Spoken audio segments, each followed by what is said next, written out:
Ito po kasi nabasa ko lang po ito kagabi. Ito po palang si Tito F is meron po siyang katagong galit sa kanya pong puso.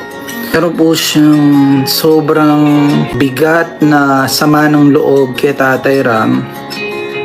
Ito po yung marahil nung si Tito Francis po ay nasisita about po sa pag-abot-abot po ng mga material ho na bagay sa bata na hindi po nalalaman nung magulang.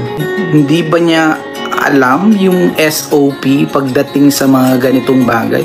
Let's say, sabihin na natin adopted yung bata.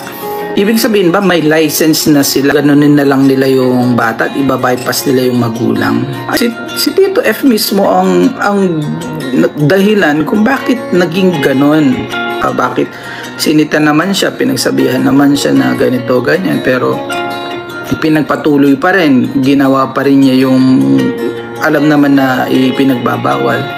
Hindi pala yun naintindihan. Tinake niya yon as bagay na ikinasama ng kanyang kalooban, ganyan-ganyan.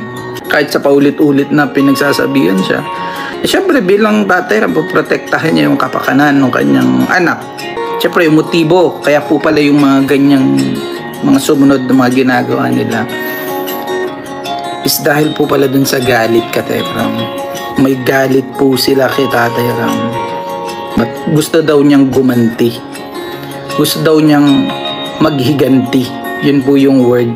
So, dito po maliwanag na talagang planado po ang pagkuha kay Dave at meron po itong personal interest.